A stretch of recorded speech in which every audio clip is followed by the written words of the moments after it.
ఇవన్నీ కానీ కేర్ఫుల్గా కానీ పరిశీలించి చూస్తే చంద్రబాబు నాయుడు గారి ప్రభుత్వం పాల్పడుతున్నటువంటి కక్షపూరితమైనటువంటి చర్యలు, చంద్రబాబు నాయుడు గారి ప్రభుత్వం అన్యాయమైనటువంటి యాక్టివిటీస్ ఏదైతే ఉన్నాయో, చర్యలు ఏదైతే ఉన్నాయో, ఇవన్నీ చాలా స్పష్టంగా తెలుస్తూ ఉన్నాయి. నేను సాయిరెడ్డి అనేటటువంటి వ్యక్తి వెనక్కి జంకేవాడు కాదు. ఏది ఏమైనా కూడా పర్వాలేదు. నేను ఒక్కటే చెప్తా ఉన్నా, అధికారం అనేటటువంటిది శాశ్వతం కాదు. అప్పట్లో జగన్మోహన్ రెడ్డి గారు కూడా 2019లో అధికారంలోకి వచ్చినప్పుడు నేను 20-25 సంవత్సరాలు అధికారంలో ఉంటానని అనుకున్నారు.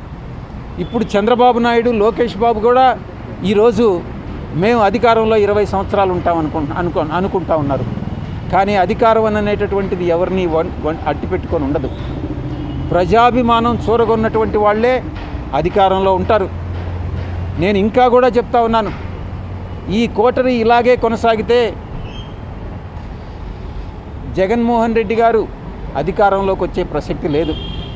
ఈ యొక్క కూటమి అలాగే కొనసాగితే జగన్మోహన్ రెడ్డి అధికారంలోకి వచ్చేటటువంటి ప్రసక్తి లేదు. ఒక రాజకీయమైనటువంటి ఒక స్ట్రాటజీ ఉండాలి. ఆ స్ట్రాటజీ ఏందనంటే కూటమిని విడగొట్టగలిగినప్పుడే జగన్మోహన్ రెడ్డి గారు తిరిగి అధికారంలోకి వచ్చేటటువంటి అవకాశం ఉంటుంది. ఆ స్ట్రాటజీ ఇచ్చేటటువంటి వాళ్ళు కానీ, అమలు చేసేటటువంటి వాళ్ళు కానీ ఈ యొక్క కోటరీలో లేరు. జగన్మోహన్ రెడ్డి గారి చుట్టూ ఉన్నటువంటి వాళ్ళందరూ కూడా ఆయన్ని మిస్గైడ్ చేస్తూ ఉన్నారనేటువంటి విషయం నేను తెలియజేస్తూ ఉన్నా. నేను ఒక్కటే ఆలోచిస్తూ ఉన్నా,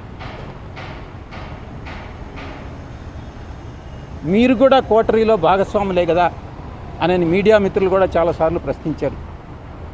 నేను ఒకటే చెప్తా ఉన్నా, సంవత్సర రోజులుగా మీరు నమ్మినా నమ్మకుండా, మీరు సెటైర్లు వేసినా నేను వ్యవసాయం చేసుకుంటానే ఉన్నాను. అప్పుడప్పుడు నేను గమ్ముగా ఉండలేను కాబట్టి నాకున్నటువంటి స్వల్పమైనటువంటి రాజకీయ పరిజ్ఞానంతో ఏదో ట్వీట్స్ పెట్టడం, ఏదో టెక్నికల్గాను అకాడమిక్గాను ట్వీట్స్ పెట్టడం చేస్తూ ఉన్నాను. అంతేగాని నేను జగన్మోహన్ రెడ్డి గారిని విమర్శించడమో లేకుంటే ఇంకొక రాజకీయ పార్టీని విమర్శించడమో నేను చేయలే. అయినప్పటికీ కూడా జగన్మోహన్ రెడ్డి గారే నన్ను విమర్శించారు. ఆయన నేను ప్రలోభాలకు లొంగానన్నారు. నేను అడుగుతా ఉన్నా, అదే ప్రలోభాలకు లొంగుంటే నేను ఈరోజు లక్షల కోట్లు ఆర్జించుండేవాడిని. నాకు అది నేను నమ్మినటువంటి ఆ వెంకటేశ్వర స్వామి సాక్షిగా చెప్తా ఉన్నా, ఎవరి దగ్గర విజయసాయిరెడ్డి డబ్బులు ఆశించి చెయ్యి చాచలేదు, భవిష్యత్తులో అటువంటి చాచే అవకాశం లేదు అని నేను ఈ పత్రికాముఖంగా తెలియజేసుకుంటా ఉన్నా. జగన్మోహన్ రెడ్డి గారు ఈ స్టేట్మెంట్ విత్డ్రా చేసుకోవాలి. చంద్రబాబు నాయుడు గారు చేస్తున్నటువంటి ఈ హరాస్మెంట్ ఏదైతే ఉందో అది నిలపాలి. ఇవి రెండూ జరగాలంటే తిరిగి రాజకీయ రంగ ప్రవేశం చేయాలి. అది ఏ విధంగా అన్నటువంటిది నేను మీకు తెలియజేసుకుంటా. ఇక కోటరీ విషయానికి వస్తే, నేను వ్యవసాయదారుని. ఈరోజు వ్యవసాయం చేసేటప్పుడు యజమానికి పాలేరు ఉంటాడు. పాలేరు ఎడ్ల బండి తోలుతాడు, బండిలో ఎరువులు తోలుతాడు, అదే బండిలో పెస్టిసైడ్స్ తోలుతాడు, అదే బండిలో అదే ఎద్దులతో దుక్క దున్నిస్తాడు, అదే దాంతో హార్వెస్టింగ్ చేస్తారు. కానీ ఈ పాలేరులాగా నేను ఈ యొక్క 15 సంవత్సరాలుగా, అంటే 2009 నుంచి ఈ రోజు వరకు జగన్మోహన్ రెడ్డి గారికి ఒక పాలేరులాగా నేను పనిచేశాను. చిత్తశుద్ధితో నిజాయితీగా పనిచేశాను జగన్మోహన్ రెడ్డి గారికి. చంద్రబాబు గారు నాయుడిని ఎంత దూరమైనా పోయి విమర్శించేటటువంటి స్థితిని తీసుకెళ్ళాను నేను. కానీ జగన్మోహన్ రెడ్డి గారు నాకు ఇచ్చినటువంటి రివార్డ్ ఏందని అంటే, పొగబెట్టి బయటకు పంపించడం, కోటరీ మాటలు నమ్మి. ఇది ఆయన చేసినటువంటి నాకు సహాయం. ఒక పాలేరుగా పనిచేసినటువంటి నేను, పాలేరులాగా పనిచేసినటువంటి నేను, ఒకవైపు అయితే కోటరీలో మీరు అనుకున్నట్టు నేను భాగస్వామిని కావచ్చు. ఆ కోటరీలో ఉన్నటువంటి చాలామంది సభ్యులు పందికొక్కుల్లాగా ఏదైతే జగన్మోహన్ రెడ్డి గారు కష్టపడి పండించి ఆయనకు పాలేరులాగా పనిచేసి నేను పండించి ఆయన కోసం నేను శ్రమపడ్డానో దాన్ని పంది కుక్కుల్లాగా తిన్నటువంటిదే ఈ కోటరీలో ఉన్నటువంటి కొంతమంది సభ్యులు. ఈ రోజుకు కూడా వాళ్ళు తింటూనే ఉన్నారు. జగన్మోహన్ రెడ్డి గారు చూస్తూనే ఉన్నారు. ఈ కోటరీని నమ్ముకున్నంత కాలం జగన్మోహన్ రెడ్డి గారు అధికారంలోకి వచ్చేటటువంటి ప్రసక్తి లేదు. ఎన్ని పాదయాత్రలు చేసినా కూడా అవకాశం లేదు. ఆయనకి ఒక రాజకీయ ప్రణాళికాబద్ధంగా ముందుకెళ్తేనే ఆయన తిరిగి అధికారంలోకి వచ్చేటటువంటి అవకాశం ఉంటుంది. మిగతా చాలామంది అడుగుతూ ఉన్నారు, చాలామంది అడిగారు ఏ రాజకీయ పార్టీలో మీరు చేరతారోనని. బీజేపీలో చేరతారా, జనసేనలో చేరతారా, టీడీపీలో చేరతారా, వైఎస్ఆర్ కాంగ్రెస్ పార్టీకి తిరిగి వెళ్తారా అన్నటువంటిది. నేను ఒకటే చెప్తా ఉన్నా, ఏ పార్టీలో చేరేటటువంటి అవకాశం లేదు. నా రాజకీయ భవిష్యత్తు ఏందనేటటువంటిది నేనే చెప్తాను అని నేను మీ అందరికీ కూడా సవినయంగా నేను మనవి చేసుకుంటా ఉన్నా. ఇక మొన్న సాయి జర్నలిస్ట్ ఒకటి చెప్తా ఉన్నారు. జర్నలిస్ట్ సాయి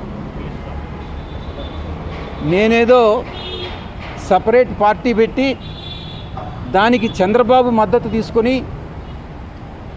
నాయుడు గారి దగ్గర నుంచి నేను ఆర్థిక సహాయం పొంది ఆయనలో ఒక భాగస్వామిని అయిపోతాను అని నేను ఒక ఆరోపణ చేశాడు. ఆయనకి ఎవరు చెప్పారో నాకైతే తెలీదు. ఈ జర్నలిస్ట్ సాయి స్వీయ పరిజ్ఞానాన్ని ఉపయోగించి ఈ జర్నలిస్ట్ సాయి అనేటటువంటి వ్యక్తి వైఎస్ఆర్సీపీ పేటిఎం బ్యాచ్ ఎవరికైతే మంత్లీ పే చేస్తున్నారో యూట్యూబ్ ఛానల్స్కి దాంట్లో ఒక వ్యక్తి ఈ జర్నలిస్ట్ సాయి. నేను ఒక్కటే విజ్ఞప్తి చేస్తూ ఉన్నా జర్నలిస్ట్ మిత్రులందరికీ, మీరు అనవసరంగా ఇన్ఫరెన్సెస్ డ్రా చేసుకోవద్దు.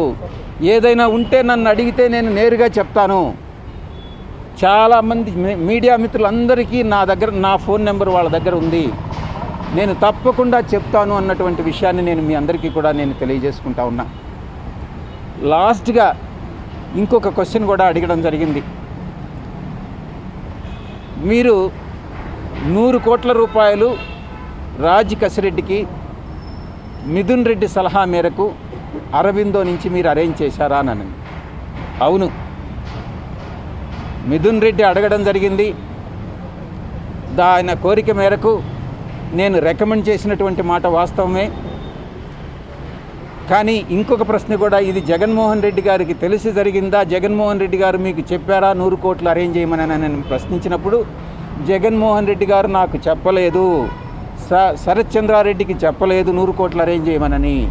మిథున్ రెడ్డి, కసిరెడ్డి రాజశేఖర్ రెడ్డి, సజ్జల శ్రీధర్ రెడ్డి కోరిక మేరకే నేను అరేంజ్ చేయడం జరిగింది అన్నటువంటి విషయాన్ని చాలా స్పష్టంగా చెప్పడం జరిగింది. నేను ఒకటే అరబిందో నుంచి వాళ్ళు ఏయో కంపెనీలకి చెక్కులు తీసుకున్నారు. ఏ కంపెనీలకి చెక్కులు తీసుకున్నారనేటటువంటి విషయం కూడా నాకు తెలియదని స్పష్టంగా చెప్పాను. ఎంత రేట్ ఆఫ్ ఇంట్రెస్ట్ అనేది కూడా నాకు తెలియదు. ఆ తర్వాత రీపేమెంట్ ఎలా జరిగిందనేటటువంటి విషయం కూడా నాకు తెలియదు అని చాలా స్పష్టంగా చెప్పడం జరిగింది. జగన్మోహన్ రెడ్డి గారికి నాకు తెలిసి ఈ లిక్కర్ స్కామ్తో కానీ అటువంటిది ఏదైనా జరిగి ఉంటే, లిక్కర్ స్కామ్ జరిగిందనేటువంటి విషయం నేను చెప్పలేను, అది రాజ్ కసిరెడ్డి ఒక్కడే చెప్పగలడు. అటువంటిది ఏదైనా జరిగి ఉంటే తప్పకుండా అది జగన్మోహన్ రెడ్డికి తెలిసి జరగదు అన్నటువంటి విషయాన్ని చాలా స్పష్టంగా చెప్పడం జరిగింది. మళ్ళీ తిరిగి ఐ థింక్ పిలుస్తారు అనుకుంటాను. రేపు మిథున్ రెడ్డిని కూడా పిలుస్తున్నారు. ఆ తర్వాత ఇంకెవరిని అందరూ డిస్టిలరీ ఓనర్స్ని అందరినీ కూడా పిలుస్తూ ఉన్నారు. సో ఛార్జ్ షీట్ కూడా ఫైల్ చేయడం జరుగుతుంది. చూద్దాం ఏం జరుగుతుందన్నటువంటిది. ఈ యొక్క కోటరీలో ఉన్నటువంటి పంది కుక్కులు ఎవరైతే పార్టీ మీద పడి జగన్మోహన్ రెడ్డి గారి మీద పడి తింటూ ఉన్నారో, ఆయన్ని మిస్గైడ్ చేస్తూ ఉన్నారో, సోషల్ మీడియాలో ఏం జరుగుతుంది, ఏం పోస్టులు పెడుతున్నారు అన్నటువంటిది ఆయనకు తెలియదు. ఆయన తెలియకుండానే ఇవన్నీ కూడా జరుగుతూ ఉన్నాయి. అది ఆయన నివారించినంత వరకు పార్టీ అన్నటువంటిది ప్రజల్లోకి చొచ్చుకునే వెళ్ళేటటువంటి అవకాశం లేదు అన్నటువంటిది నేను స్పష్టంగా చెప్తా ఉన్నా.